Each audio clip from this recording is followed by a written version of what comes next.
They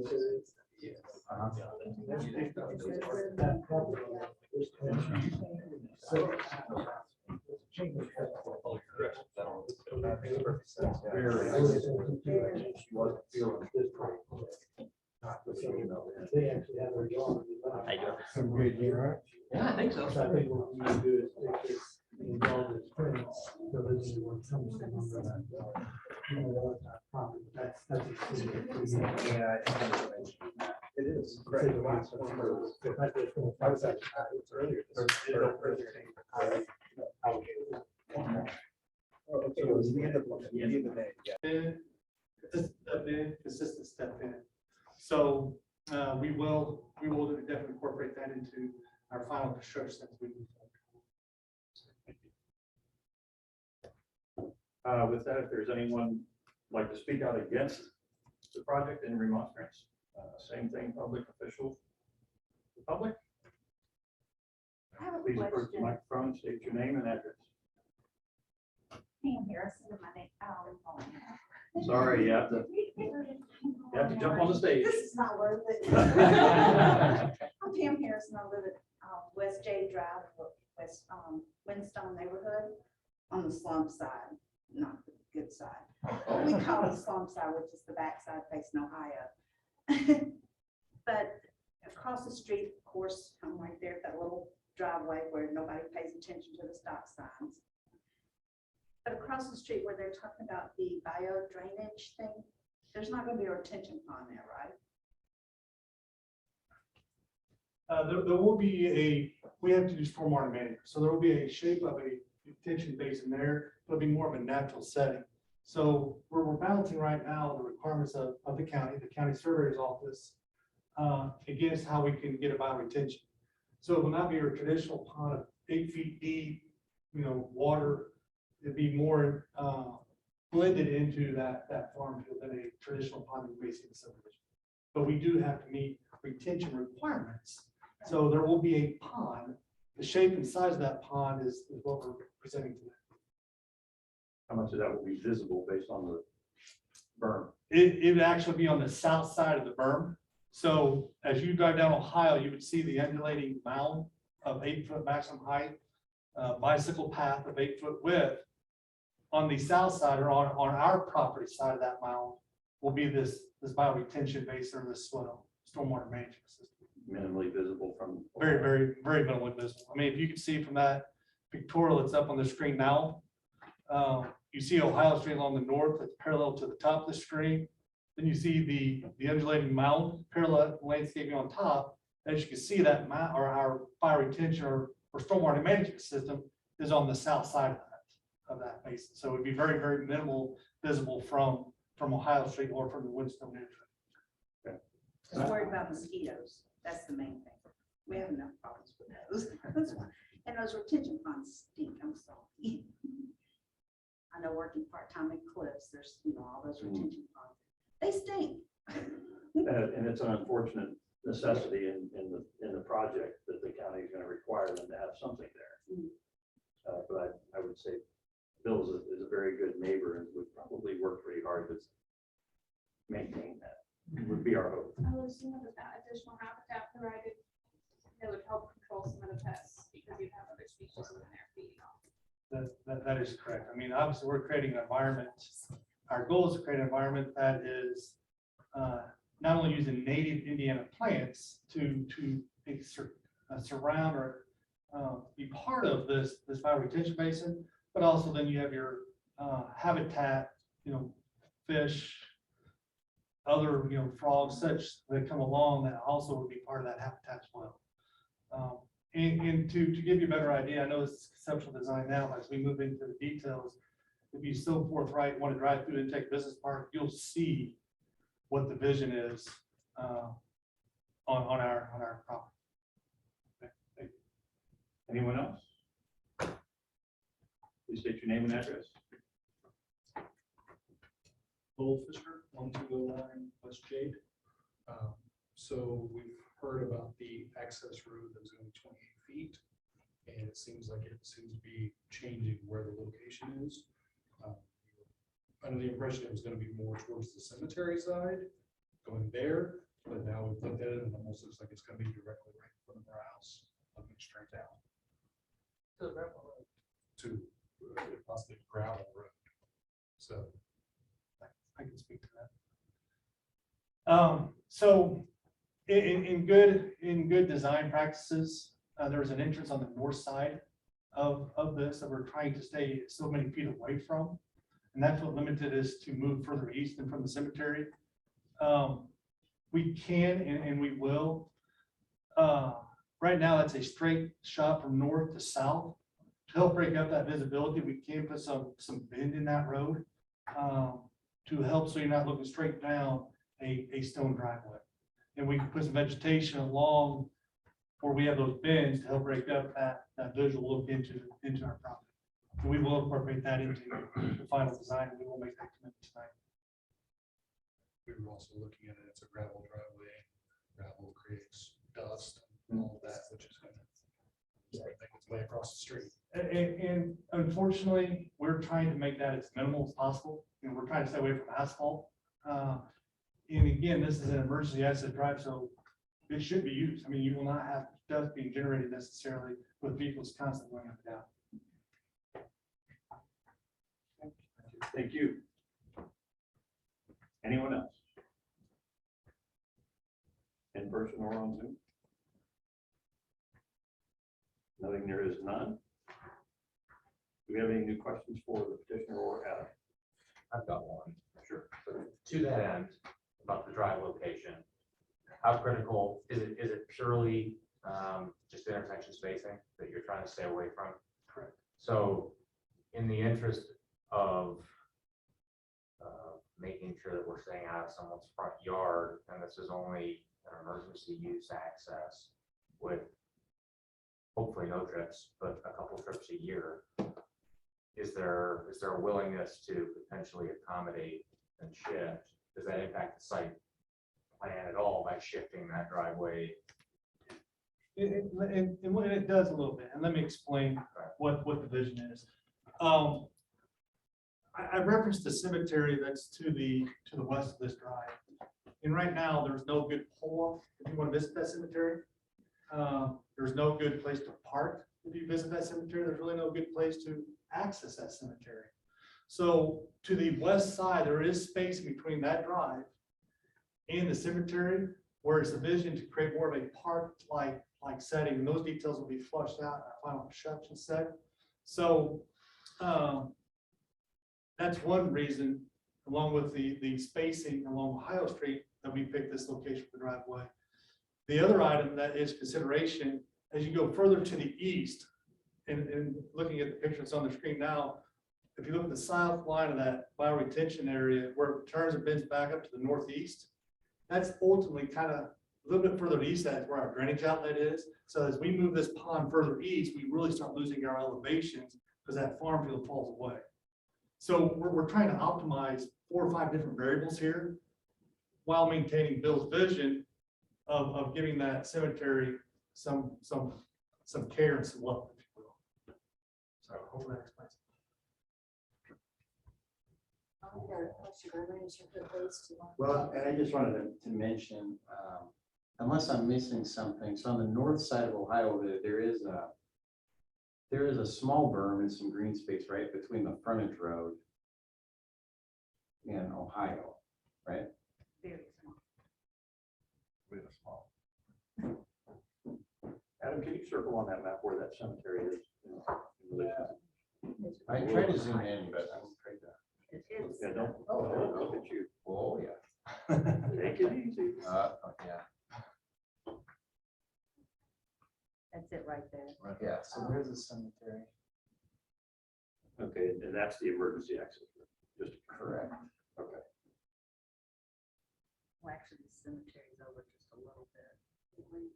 Our house is very Because the road that goes into West Jade Drive we're right at the end of that. And then the cemetery is right across the street from us.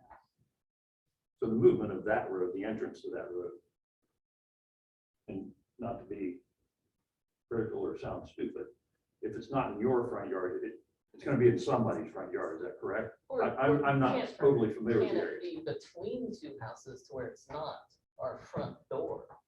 It's between our garage and the side yard type thing. Okay. If Maybe. it went right across from Jade Drive, Jade Way is that little The entrance. inlet into Jade Drive. If it was directly across from there, which would be right next to the cemetery fence, that's not a problem for us because that faces right into our driveway and our garage is there. So I don't have a problem with that because I'm on the front porch. The neighbor next to us and then their house, then that puts it in one of their front doors or in that area.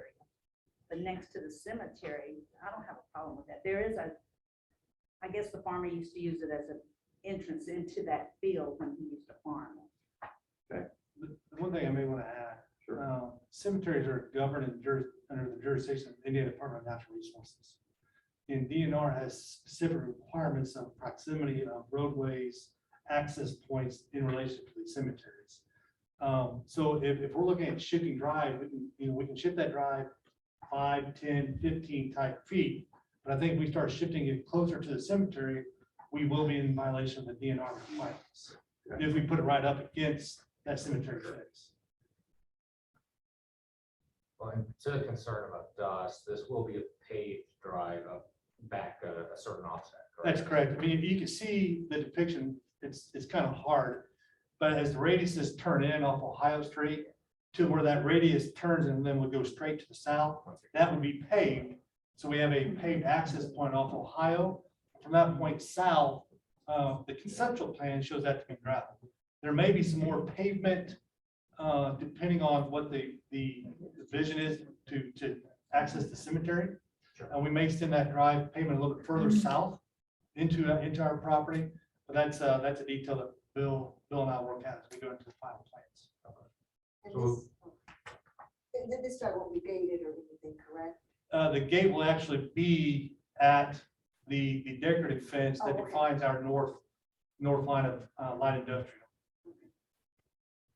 And is there a problem? I mean, you talked earlier about possibly entertaining the idea of not making it straight, but curved. Yeah, Is there, I don't know, is there a detriment to the emergency vehicles using it?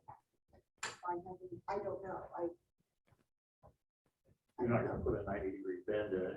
I wouldn't think you would be anything detrimental to the fire department, or any emergency responder. You're looking at a radius of probably in that 150-foot range. So it's more of a sweep A sweep. than, Okay. a quick switchback.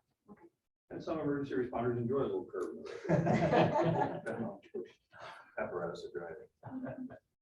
So I do have a question. Brittany? Yes, I have a question. With regards to the road and the existing cemetery, you, for the DNR, you have to do a cemetery development plan if you're working within 100 feet of an existing cemetery. But you can get the road on the opposite side near against the cemetery. Is there a reason why, if they are going to turn the area adjacent to the cemetery into a park area, why you couldn't just flip it and have the road kind of dividing up the park area and kind of bordering the cemetery, and then the park area would be right there at the path? Just an idea. Yeah, it's definitely something we consider as we go into detail plan development. Again, like I mentioned, we're trying to balance 4 or 5 different variables.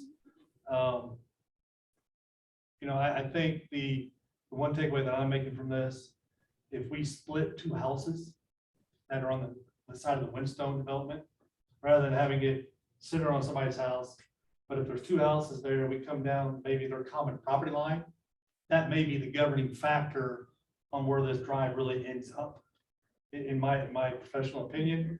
Then we throw that undulation in there, that long sweeping curve. I think we're addressing a lot of these comments.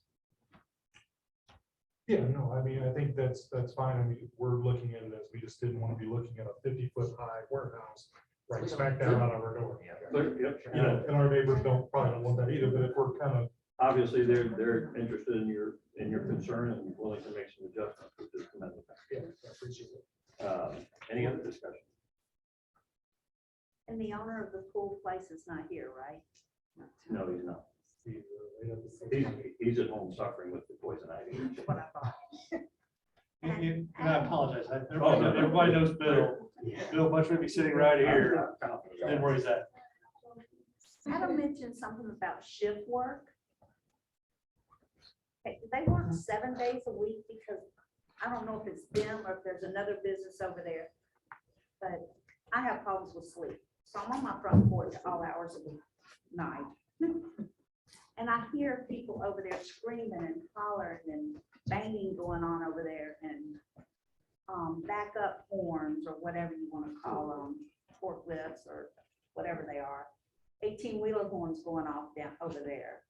Do they work all 7 days a week, 24 hours a day? I'm fairly confident they don't work 7 days a week, 24 hours a day, but they have multiple shifts that they do work. Primarily a production shift during the daylight hours. Then they have a secondary quality control shift. And one of the things that with this new 120,000 square foot building that's being proposed, due to the growth that Bill has encountered over the years, a lot of his quality control is outside the building, currently on the large asphalt lot. The building concept that's being developed currently is there's going to be some overhead cranes inside this new 120,000 square foot building that allow them to do the flipping of the pools off the forms and do their quality control and the final trimming inside of that facility. So we're taking some of the outdoor activities now that are not necessarily ideal in working those conditions and moving them inside this new facility. So hopefully, I do know that there are multiple shifts that they do work. I fairly confident it's not 7 days a week, 24 hours a day, but we will be taking some of our outdoor activity and moving them inside this new facility. I got one other one, sorry. Sure. With moving a lot of that inside, is that now going to reduce the smell that accompanies those pools? I can speak to that. Obviously, working with Thursday Pools over the last 5 to 8 years, Bill is one of those clients that I have that goes over and beyond his commitments. He just made a significant investment in a collection system of those fumes that come from the fiberglass processing. And actually, those fumes get incinerated now on his property as an elective. So from his viewpoint, from his property, we are controlling our smell, if you will. Right. And I use that term very loosely because there is a distinct smell that goes with fiberglass processing. However, and I'm not a finger pointer, there are other industrial uses in that industrial park that may be not taking the same lead that Bill has in controlling emissions, fume collection, so on and so forth. But he is very conscious of being environmentally friendly, very environmentally aware. One thing that, to that point, obviously, I mentioned the regenerative thermal oxidizer where we're incinerating these emissions and this capture of fumes. One thing that we are strongly considering and looking at designing is the new 120,000 square foot building has a southern exposure on one of our roof lines. And we are looking at a solar field to create up on the roof line, up at the higher elevation, on that southern elevation to help offset some of our energy costs, again, to minimize our carbon footprint. Not required, not a necessity, but it's an elective, again, to show that our environmental concerns and basically putting money and effort to what we say. Very familiar with Bill's past, and what he's saying is accurate. Bill is a very good neighbor, and it has always tried to be for all the dealings I've had with him. So with your notes and commitments noted. If there's no other discussion, I would look for a motion. I make a motion to approve the recommendation for case number 02 STP 2022 Thursday Pool expansion for the concept site plan, concept landscaping plan, and concept building elevations with the condition that the emergency access not exceed 28 foot in width.